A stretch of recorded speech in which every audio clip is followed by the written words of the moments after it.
Fellow investors, I'd like to talk about quality and ethics today. Something that's lacking in our society. Quality and ethics. Pride, personal responsibility, and daily effort. Lots of things. Mail-in rebates. I hate mail-in rebates. Mail-in rebates. Comcast offered me a mail-in rebates. My son found it. $200 back if you go digital cable and high-speed internet. $200 back. I mean, and plus there was a deal on the price. I could get both for about $60-something a month. So I said, yeah. Sent in the mail-in rebates, filled them out. Too good to be true? Of course. They sent me back a letter and said, we can't send it to you because you listed your P.O. box as an address. My P.O. box is an address. I suggest that we boycott these kinds of companies, if at all possible. It's difficult to boycott the cable company, but their day will come. Everybody's day does come, and then they cry. VisionWorks, another one. I just bought a set of glasses from VisionWorks. I paid $60 for the frames from someone else from Costco, titanium frame. It says right here, save demo lenses. The reason is that if they have to remake the lenses, the demo lens is correct, and the lens that they just made was wrong, or you wouldn't have to remake it. Or maybe you want to keep your frames forever. Anyway, there was something wrong. They weren't lined up right, and I can't see out of them. And, of course, I don't have the demo lenses, so not only did I throw away the $123 that I paid them, and they were a little snippy about it, too, when I complained. But at any rate, it's all right. We can avoid people like that. There are lots of glasses makers. HP. Just bought a new HP printer. A 7250 PhotoSmart. Don't get a PhotoSmart printer from HP. Number one, mine won't. Mine's incredibly slow. I think if they measure the speed of how it faxes, it must be from, or how it prints, it must be from the time that it starts printing and not from the time you tell it to print, because it makes all kinds of grunts and grinds and noises and pops and does that all the time, actually. And it's a nightmare to turn it off. It doesn't want to turn off. I don't like the noises it makes when I'm sleeping if the power goes off or something like that. Anyway, it's slow. It won't scan. It won't fax, which it's supposed to do. I do have a Magic Jack, so that might be the reason. And ink is outrageously expensive, and of course there's like 5 or 7 cartridges in it for every color you can think of. But at any rate, quality and ethics. Support people that have it. General Motors is listening. They weren't for a long time, but they're listening now. I think we should all start saying, can you hear me now? At any rate, Ron Paul is one of my, Congressman Ron Paul is one of my MySpace friends. And I think because of that, because he's very behind Audit the Fed, H.R. Bill 1207, Audit the Federal Reserve. A lot of people don't know that the Federal Reserve is not the federal government. It's a private bank.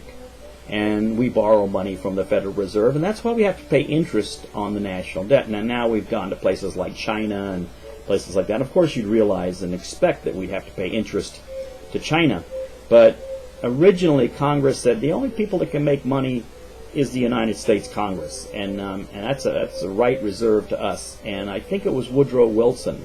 He kicked himself for it later, by the way. As a matter of fact, not very much later, the same night, he realized what he had done when he signed the legislation that allowed for the Federal Reserve, the central bank that we were all afraid of from World War II, or that your parents were afraid of. And another movement is starting to emerge.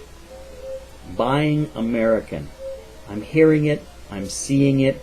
People are getting to where they're trying to support our country. I think this is a good thing. We can't do it too exclusively because the competition from Japan and places like that is very good. It makes us do a better job. But at any rate, you guys on the lines at those automakers, personal responsibility and daily effort. You're a part of this too. I should talk about some stocks. Bank of America. Oh, God bless those fine folks at Bank of America. You know how much I love Bank of America.